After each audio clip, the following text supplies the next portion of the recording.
All right. Hi, everybody. I want to keep this as casual as possible, so I'm introducing myself. I'm me. Thank you all for coming, and thanks to everybody, the 3 people who are listening online, or I don't know, maybe there's more. So thank you all for coming. This is really sweet. I'm really happy to be doing this event in the parking lot / patio of Spark Beer. Thank you to them for letting us do this at their fine establishment. To John and Andrea and Kaylee for doing that. It's a beautiful day. We're catching a little bit of the golden hour, and it's not raining. So I need to apologize to everyone in the last week who I've obsessed about the weather with. Also, thanks to Coach House Books, of course, Alana, James, Crystal, everyone there, and especially Matthew Tierney, who edited my book with me. Such a meticulous, wonderful editor. Again, a great experience publishing with them. And what a beautiful cover. I'm so happy about that. It also doubles as a draining device. I find if you place it horizontal on any surface, it will drain and become much drier later. That's probably the extent of my jokes this evening. Writers Fest, Sean and Kira, thank you so much for taking part and helping me do this. And Mike Kay there on tech, thank you so much. And Perfect Books for being here to sell books. Support your local independent bookstores. I know Jim is building a rocket, but it's much more modest than some other supposedly book-centered businesses go. So let's get started. I do want to, before we start, acknowledge that we are in the traditional lands of the Algonquin and Anishinaabe people. So please take note of that. There's only 2 things you need to know before we start. One is that LBV is a category of port wine classification, which is late bottled vintage. And also Nagaland is a mountainous region in northeast India, which is also known for the Hornbill Festival. These both things will come up in poems. I'm going to start with the first poem in the book, which is about a spider. It's called I Invite Bad Luck and Ruin. A god is in the porch, dislodged by lawn chairs, glimpsed in the balustrade, unbowed by the saturated stomp of the downpour. It rappels down strands as tensile as catgut, horsehair, or Egyptian reeds, leg over legs, poised, modeling its profile for Nazca, an ancestor's rictus nestled in amber, like a miser's tie pin, a crone's brooch, I lift and admire with a jeweler's tact. I trap it in plastic, some takeout container. I'm plotting to ogle it. I didn't read the signs that hang on a breeze, though the portents have told me that touching anything would mean I'd become part of it. It skulks the chafed lid, notes dimensions, a mastermind clanging its cup on the cage, testing the thin perimeter. I'll leave it for hours under the sun's white pinwheel. Forgotten, the blot lies puckered, a false eyelash, weightless, pinched at the dry aorta, curled around itself, saving its death mask for paradise. And the cobweb, found in a joist bay. Silk threads now slack as batten, frizzed hub collapsed and clinging like a guest thrown out on a doorstep.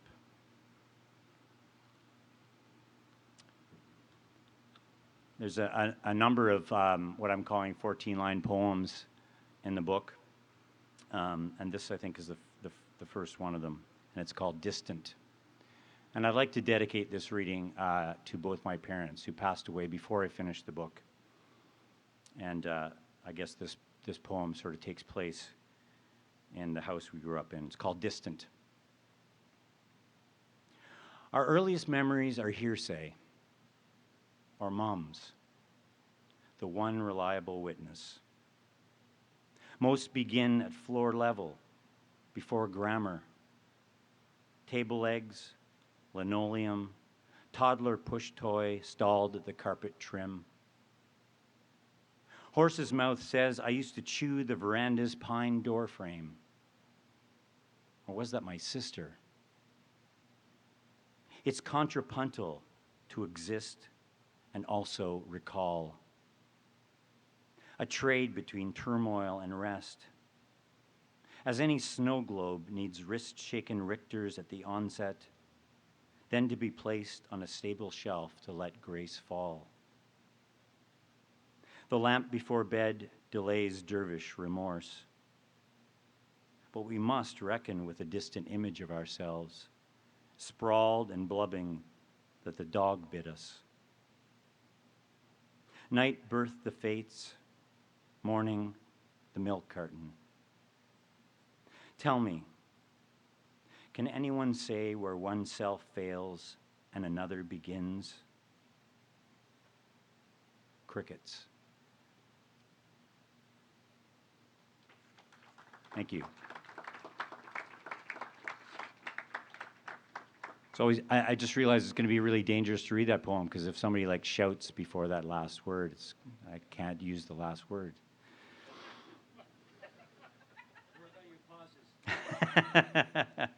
Or just don't read it to a rowdy crowd. This is called Puzzle, and I think it's about hobbies. Was that you shitposting on Twitter? Or worse, rolling out an inspirational meme? Cleave to the sticky path between. More feeling, less emoticon. Better a bag of lemons than Febreze. Or stand back. Find some perspective. Go outside, go swimming for fuck's sake.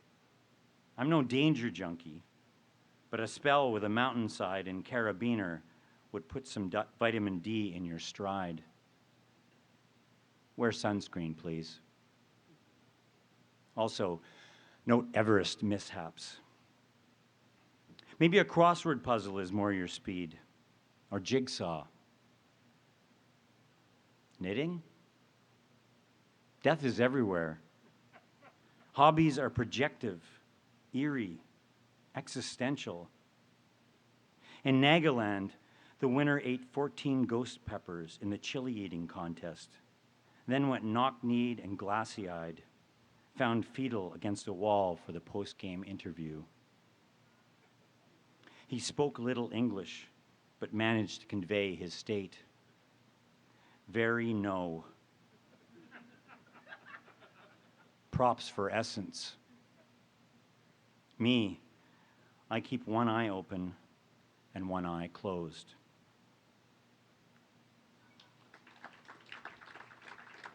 This is a weird outlier poem in the book. I haven't read it before. What can I say? What can I say about this poem? I think it's ultimately about language, and I always loved sort of industry speak. You know, there's certain words that you know, certain contractors only say, or chefs, etc.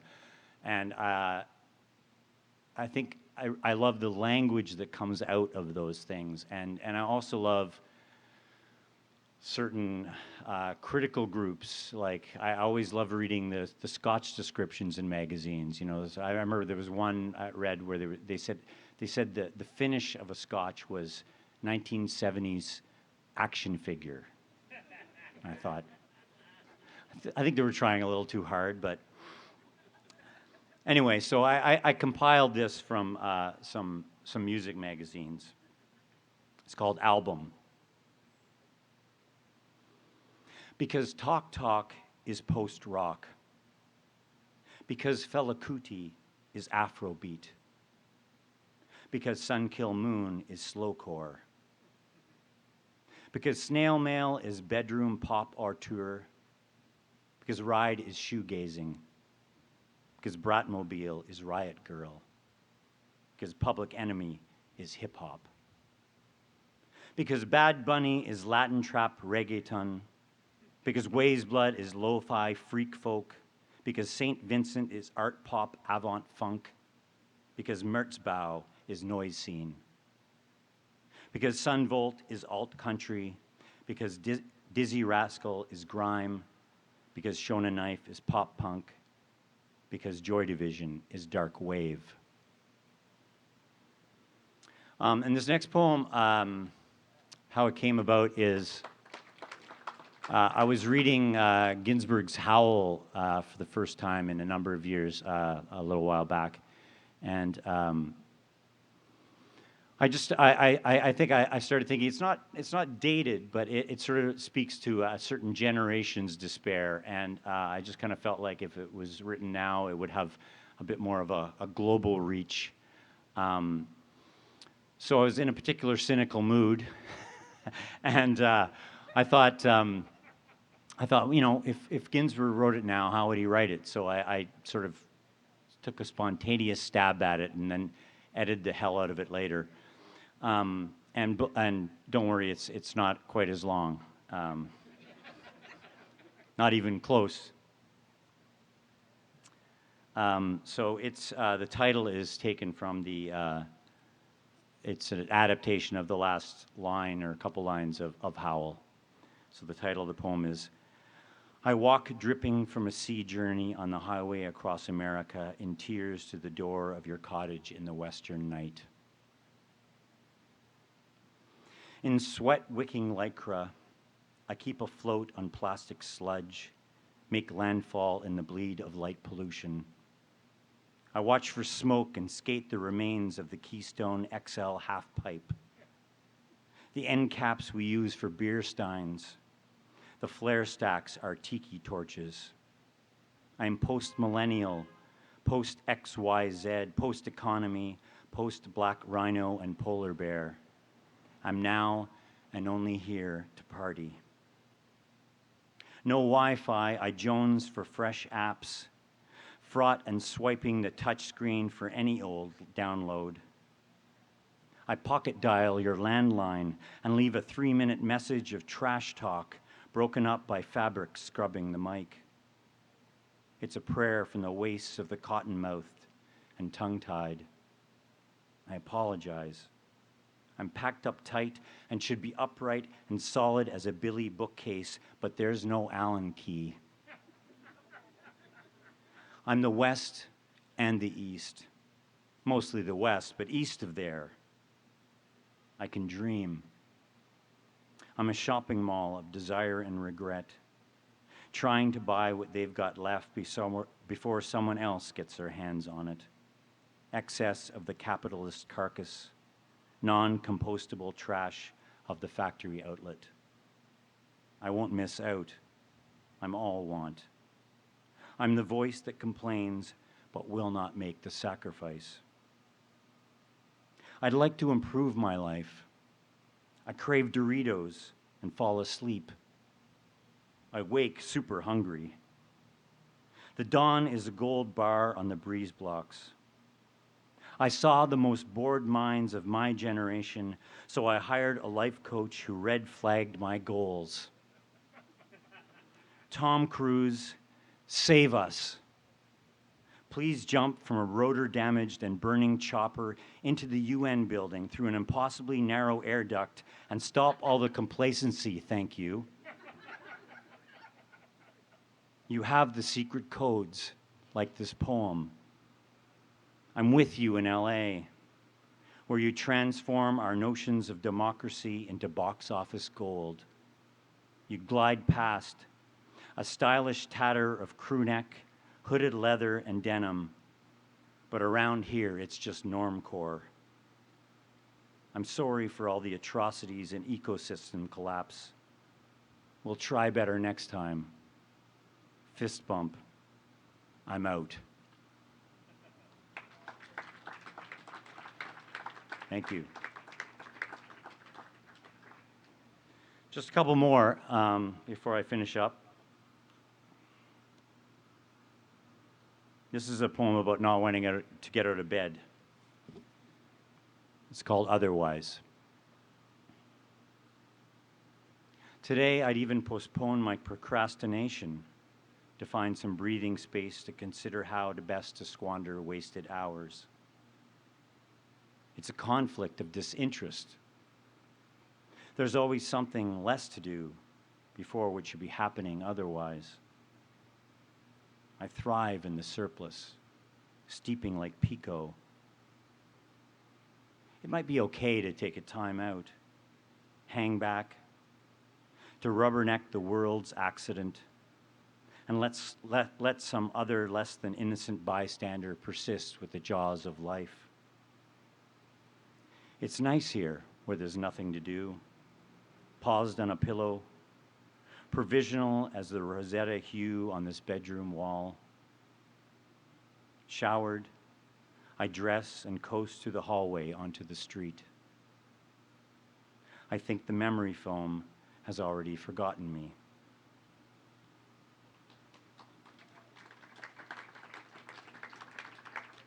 A couple of years ago, when you could travel, Dorothy and I found a cheap flight to Portugal, cheap hotel and flight to Portugal, and we were put up in what we discovered was a hotel co-owned by Ronaldo, the soccer star. It was a very I'm just giving you context for the first couple lines because they are true. There was actually like a screen in the elevator that once you push the button, it would rotate footage of Ronaldo scoring goals as you traveled up to your room. And when you took the stairs, it would trigger cheering, like you would be cheered as you went down the stairs. And they sold Ronaldo underwear behind the front desk. It was very strange. It was a nice hotel and very centrally located. Anyway, anyone who's been to Lisbon suddenly feels old, I think, because of the very steep streets. So it kind of put me in that frame of mind. And otherwise, this is for Dorothy. And it's called Lisbon.